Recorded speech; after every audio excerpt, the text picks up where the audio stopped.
Hello नमस्कार, कैसा है मेरा यूट्यूब परिवार। आज की वीडियो में जो हम आपको बताने जा रहे हैं, इस चीज़ को सिर्फ सुनिएगा नहीं। अगर आप इस चीज़ को इम्प्लीमेंट नहीं करना जानते, अगर आप इस चीज़ को इम्प्लीमेंट नहीं कर सकते हो, इस वीडियो से अभी चले जाइए। क्योंकि बहुत सारे ऐसे लोग हैं जो अभी बैंक को ईएमआई नहीं दे पा रहे हैं। अब बैंक को जब ईएमआई नहीं दे रहे हैं तो वो सोचते हैं कि अगर हम बैंक को प्रायर नोटिस भेज दें तो बैंक हमारी परेशानी को सुनेगा और उसके बाद ईएमआईज़ वो नहीं मांगेगा। या बैंक अगर कोई भी लीगल एक्शन लेने जा रहा है तो लीगल एक्शन लेने से पहले वो एक बार सोचेगा, मेरी बातों को विचार करेगा और शायद लीगल एक्शन ना ले। पर इससे पहले कि अगर आप इस चीज़ के बारे में ज़्यादा सोचो तो सबसे पहले आपको ये समझना ज़रूरी है कि प्रायर नोटिस है कब, प्रायर नोटिस है क्या, प्रायर नोटिस से फ़ायदा क्या होता है, प्रायर नोटिस का जो उपयोगिता है कब वैलिड है कब वैलिड नहीं है। ऐसा नहीं है कि ना कोई भी, मान लीजिए आप एक लोन ले रहे हो और अगले महीने प्रायर नोटिस भेज देते हो कि सर मेरे पास पैसा नहीं है क्योंकि मेरे पास बहुत सारा लोन है। तो आपके पास बहुत सारा लोन है तो आपको तो लोन लेना ही नहीं चाहिए था, क्योंकि बैंक आपके प्रायर नोटिस का करेगा क्या, चार्ज लगाएगा। प्रायर नोटिस किसको भेजना चाहिए, कब भेजना चाहिए, इसकी वैल्यूएबल चीज़ ये है या नहीं है, इसको समझिए। देखिए क्या होता है कि जब भी हम लोग लोन लेते हैं, छोटा ले बड़ा ले, तो मेरा जो लोन है वो बैंक हमको इसलिए नहीं दे रहा है कि हम उसको समस्या गिनाएं। बैंक हमसे कमाना चाहता है, बैंक हमको लोन दिया है, ब्याज के साथ पैसा लेना चाहता है जो ईएमआई के रूप में लेता है। अब यहाँ पर लोग बता देते हैं कि प्रायर नोटिस भेज दीजिए। देखिए प्रायर नोटिस भेजना चाहिए, किसको भेजना चाहिए, कब स्थिति में भेजना चाहिए, एक वैलिड रीज़न होता है। मैं आपको एक एग्जाम्पल के तौर पर समझाना चाहता हूँ।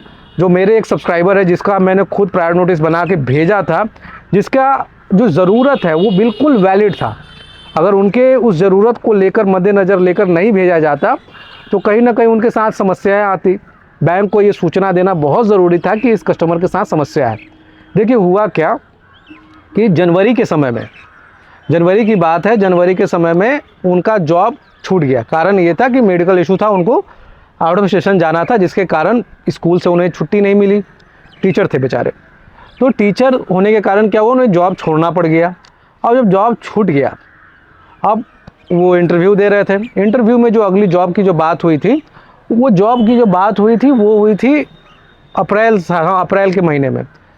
काफ़ी दिन हो रहा था, जनवरी में जॉब गया, अप्रैल में उनको जॉब मिलने वाला था। अब इस कंडीशन में अगर वो बैंक को इत्तला नहीं करते हैं, बैंक को सूचना नहीं देते हैं, तो बैंक क्या कहेगा कि ये कस्टमर है जो बिना किसी जानकारी के अपने ईएमआई को रोक दिया। तो उन्होंने सबसे पहला काम क्या किया कि उन्होंने अपने बैंक में जो ब्रांच मैनेजर है, जोनल मैनेजर है, ब्रांच हेड है, आरबीआई, सबको एक मेल लिखा। मेल में उन्होंने बताया कि उनके पास एक टर्मिनेशन लेटर है, उनकी जॉब चली गई है और इतने दिनों तक वो जॉब नहीं कर पा रहे हैं। जो उनका जो अगला जॉब है ये इतने तारीख को फिर से कंटिन्यू हो जाएगा, तो आने वाले कमिंग मंथ में हम आपको ईएमआई देने में सक्षम है। एक वो चला गया। पर इसका बहुत बार आप देखे होंगे कि जब आप बैंक को, एनबीएफसी कंपनी को किसी भी तरह से नोटिस भेजते हो तो उसका जवाब वो नहीं देते। कारण ये है कि उसको वो कूड़े के भाव में फेंक देते हैं। पर ये कूड़े के भाव में फेंक देते हैं, पर एक कस्टमर के लिए तो वो जेन्युइन चीज़ है ना, कस्टमर की बहुत मेहनत लगी हुई है। कस्टमर ने एक रिक्वेस्ट किया है कि मेरे साथ ये समस्या है, मेरी समस्या को सुनना चाहिए, उसने भेजा।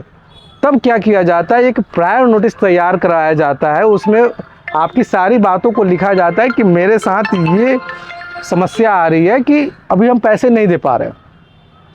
तो उस प्रायर नोटिस में सब कुछ बताया जाता है कि मैं आपके बैंक का ये कस्टमर, इतने दिनों से लोन लिया हुआ है, मेरे साथ ये कारण है, तो इतने दिनों तक हम ईएमआई नहीं दे पाएंगे।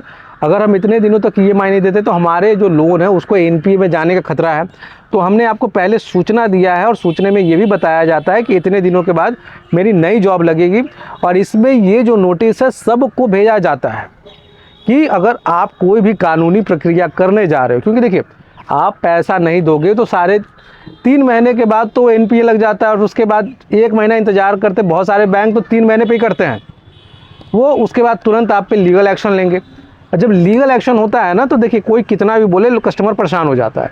आप सिक्योर लोन लेके बैठे हो, अनसिक्योर लोन लेके बैठे, किसी भी तरह का लोन लेके बैठे हो, जब आप पेमेंट नहीं कर रहे हो, अगर आप पे लीगल एक्शन हो गया तो सबसे पहला क्या है कि जो यहाँ पे देखने को मिला है कि अगर आप मुंबई में रहते हो तो कलकत्ता में केस हो रहा है, दूर दूर केस हो रहा है। अब इसमें क्या होता है, कस्टमर परेशान होना शुरू हो जाता है कि सर देखिए हम यहाँ पे रह रहे हैं, इतना इतना दूर केस किया जा रहा है। तो कस्टमर पहले यहाँ से परेशान है, फिर जाके बेल कराने जाता है, वकील पैसे लेता है, और कई बार तो वकील सम्मन पे उनको ध्यान ही नहीं देता है, कुछ नहीं होगा, और कुछ नहीं होने के चक्कर में कई बार बेलेबल वारंट फिर नॉन बेलेबल वारंट आता है, और यहाँ पर कस्टमर के साथ जो पॉकेट पे जो लोड पड़ रहा है, क्योंकि एक दूर जा रहा है, ये काफ़ी ज़्यादा बढ़ जाता है। तो कभी भी इस चीज़ को हमको इग्नोर करना है या इस चीज़ को हमें टालना है, तब इसको हम लोग भेजते हैं। पर इसमें हमेशा ध्यान रखिएगा, ये उसके लिए नहीं जो पैसा नहीं दे सकता है। अगर मान लीजिए कि मेरे पास पैसा है ही नहीं, अब हम EMI दे नहीं पाएंगे और हम प्रायर नोटिस भेज रहे हैं कि सर अब कभी भी हम आपको पैसा नहीं दे पाएंगे, हमें प्रायर नोटिस भेज दिए। अरे तुम नहीं दे पाएगा तो हम क्या करें, हमको तो पैसे चाहिए ना। कभी भी इस नोटिस की वैलिडिटी या इसकी उपयोगिता तभी होती है जब इसमें आपका कारण स्पष्ट हो, उनके पैसे की जानकारी स्पष्ट हो। अगर आप इन दोनों चीज़ों को स्पष्ट रूप से नहीं बता पाते तो नोटिस भेजने का बहुत ज़्यादा फ़ायदा नहीं होता। अगर आपके पास ये दोनों चीज़ें हैं तब आपको बिल्कुल नोटिस भेजना चाहिए। कैसे इसको भेजना है, अगर हर व्यक्ति का लोन का समस्या अलग है, अगर आप इसके बारे में जानना चाहते हो तो स्क्रीन पे नंबर है, आप हमसे संपर्क कीजिएगा, हम आपको बताएंगे कि आपके केस में कैसे नोटिस को भेजा चाहिए। जय हिंद, वंदे मातरम।